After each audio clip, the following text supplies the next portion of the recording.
So I've just spent a week with the Mazda CX-60. This is specifically the petrol 3.3 litre inline-six turbocharged engine CX-60. It's not the plug-in hybrid and it's not the diesel. Now I drove nearly 1,000 kilometers in this car here to give you guys the best idea of the good things and the things it could do with improving, and then let you know if it's actually worth buying one of these, because this is one of the more expensive Mazdas you can buy, and of course this is the first time Mazda's done a car like this. So let me tell you what it's like to live with. But before I start, remember you can also tell other people what it's like to live with your car by leaving a review on productreview.com.au. There you can check out other car reviews of other car owners and even check out the reviews I do there, but also you can leave a review of your own car. This is the Azami trim of the CX-60, which will cost you over $80,000 if you want it as you see it here. But what's more important is what's under the hood. Under here is Mazda's brand new 3.3 litre inline-six turbocharged petrol motor paired up with a mild hybrid system. It puts out 209 kilowatts and 450 newton meters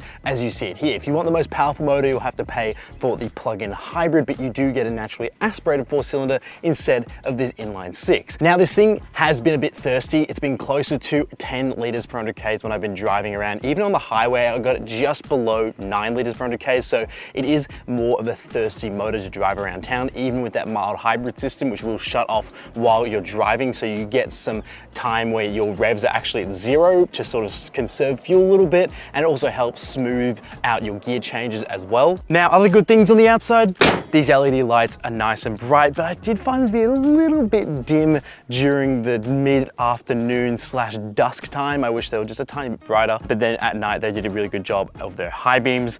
And then you've also got these 20-inch wheels, which I really like the look of. You can get some other looks as well. If you want more of a black look, you can go with that, but this stock wheel setup does look quite nice, and I think they're actually pretty easy to live with. They're pretty hard to curb because you have a nice amount of tire meat around the outside. But something that was great for rear passengers was being able to open this door to nearly 90 degrees. It makes for really good ingress and egress. Now, something that can be a bit annoying are these Mazda mirrors. Now, on this side, it's actually more magnified than the mirror over on the passenger side, which can be a bit annoying if you're used to traditional mirrors, and something I found just took a little while to get used to make sure you can cover your whole blind spot, because it zooms in quite a lot compared to that mirror, and I feel like you can just see a little bit less than you would in that mirror there. But there is a good reason why Mazda have done this, but it doesn't really work for me, so that's something to note when you're driving a CX-60. And then something else worth noting back here is that you do have faux exhaust pipes. So this doesn't actually have quad exhaust, if you're wondering. It just has this trim around the outside like European manufacturers are doing, but for some reason Mazda wanted to commit to that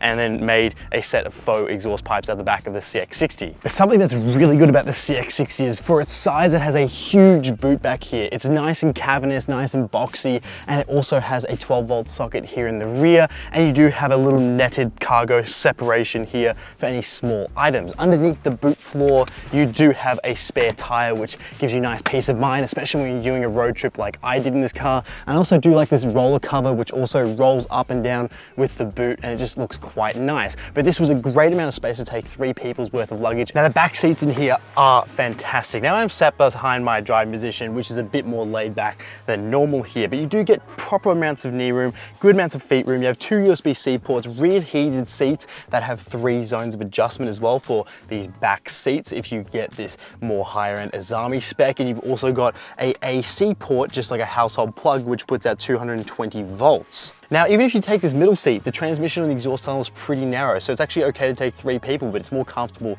for 4 people. Now, this also has the Takumi interior package, which costs you an extra $2,000, but you'll see more of that up front. But that means you get white leather in the back, and this armrest is also quite nice because it has pretty decent sized cup holders as well, and it makes for a more comfortable ride. And I also like the fact that you can recline these seats just ever so slightly to make a longer trip a bit more comfortable. But what I would have liked to have seen in a car at this price point would have been rear window shades, which you do get on the CX-90, but for some reason you don't get them on the CX-60. And also these climate controls are all physical and very easy to use. But something I did find is I didn't find the climate control got cold enough quick enough. It just felt really warm in here, even with the glass roof closed. So this does have the panoramic sunroof fitted, which means you can actually open that as well to let more air in, but it was quite a hot interior. So I was thankful to have the white interior instead of a black interior. But yeah, I feel like these new CX-60 and CX-90 models get very very hot in the summer and the air conditioning units don't feel as powerful as they should be for something to be able to cool down a cabin as big as this. You get Mazda's driver personalization system, which uses a mix of facial recognition, and you can go and put your height in and jump in.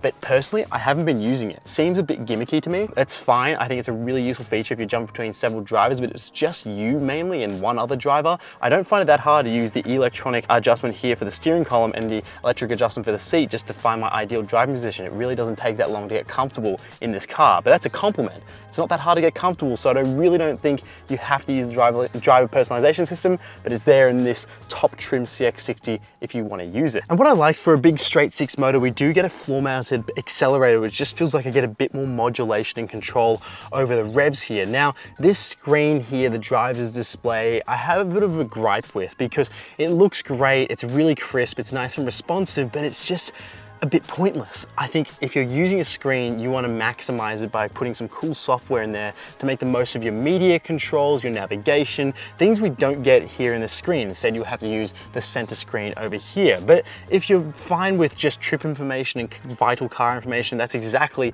what this will do perfectly. But I would have liked to seen some additional things come through this screen, especially if we're spending this amount of money to have a digital driver display in front of us. What is also cool is that we do get a heads-up display with speed time recognition, which I found to be very good. And you also get paddle shifters here, but I actually forgot they existed here because I've just never felt the need to use the paddle shifters. And the fact they're included is nice-ish, but I don't think they're really required in a car like this. But at least we can use them if you do use the My Drive system to go into sport mode. Oh yeah, and this big center screen here, I only use for Apple CarPlay. I never really used Mazda's native entertainment or navigation, so that's something that's worth noting. And it's also really good at wireless Apple CarPlay and Android Auto. I found it to be flawless connecting every time, and I didn't have any issues with it, so major plus points to Mazda for making that a seamless experience. So when you start up the Mazda CX-60, you press start and the start engine stop button, great placement, but you get a lockout on your gearbox just 1 second too long than I would like. And I wish that was something you could change, or even just go ahead and have like updated in a software update just to remove. Like, I understand the car has to start up, but it just feels like it just takes a little longer than normal cars to get this thing started up. Now, driving along, I do find that you do get quite a lot of engine noise on startup. It sounds quite gruffly as well, like almost like someone with a sore throat. It sort of just starts up really rough and just doesn't sound too smooth for an inline six, and then it settles down and then gets going. It sort of has a lot of whining happening, and it's just not my favorite sound. And so you're not getting any exhaust sound by any means through here. So it's just sort of just a lot of transmission noise and just, you know, engine noise, and it's not the good kind either. So it's just funny how the sound in here is just a little bit, yeah, could be a bit more refined, I feel. I know Mazda have worked very hard to try and make that far more refined, but it doesn't stop the fact that you can still hear a lot of that come through the cabin here. Now, as we get going, you can feel plenty of torque, and I do find this gearbox to be very interesting. It's Mazda's new gearbox, and basically it's like a 1 to 6 speed gearbox, and then gears 7 and 8 sort of act a bit like 6 gear, if that makes sense. So it's got a really quick movement up and down the gears, and then once you get to 7 and 8, it's more like your 6 gear split up into 2 gears, which is what was explained by Mazda, which I found very interesting. Now, something you find immediately possibly problematic is the busy ride. Now, this thing is riding on some 20-inch wheels, but what's more interesting is that you can't adjust the ride here at all. For the price point, I do think that's a bit of a missed opportunity. I completely understand that is a very expensive undertaking, and it could have raised this car's price up by another $10,000, but even as an option, it would have been cool. But then Mazda had the problem in front of them where they built a SUV that is meant to be enjoyable to drive. That is the core of the CX-60, and they want this thing to be fun to drive. It wanted to reinvigorate your love for driving, and you can't do that on completely soft springs. So you have to make a choice. You have to go, what level of adjustment do we make to make this thing as enjoyable to drive through corners, but also very comfortable day to day? But I think they've gone a bit more into the enjoyable enjoyment side for fair reason. This thing is a rear wheel drive bias platform, which means it's all-wheel drive, but it's going to prioritize power to the rear wheels, just like you would expect in a rear-wheel drive car. And rear-wheel drive cars are more fun because you let the rear do the putting the power down, and you leave the front nice and light for steering, and it makes it very enjoyable to go into corners. Now, steering in this car is so easy. I found it to be nice and just direct. You do have a bit of floatiness through it. It's not going to be sports car steering, but it's going to feel a bit more alive than a traditional SUV. And I love that long bonnet, but it sort of gets a bit lost. I don't really feel like I'm driving a slung back coupe. Instead, I do really feel like I'm driving an SUV, but I do appreciate that large bonnet ahead of me. Now, why would I get this over a 4-cylinder? Well, it's that silky smooth just engagement that this car has, and it's really quite nice to engage with when you're just sort of rowing through the revs, and it's just moving up and down with grace. But then I do find that those lower speeds and some gear changes can be a little jerky. Now, you can get used to the ride like I have, and I do also really enjoy the brake feel in this car. So if you pull up to a stop, Mazda's genius in their braking is one of my favorite things that they do. It's one of those things where you can just really enjoy going to a stop and not upsetting the ride in this car. It really glides to a stop, and it doesn't pitch forward too aggressively unless you really have to lay on the brakes, and it does a really nice job of just gliding up to the speed limit and then bringing it back down, and I really quite like that. Now, I do find that Mazda's radar cruise control can be a bit sensitive, especially on the highway.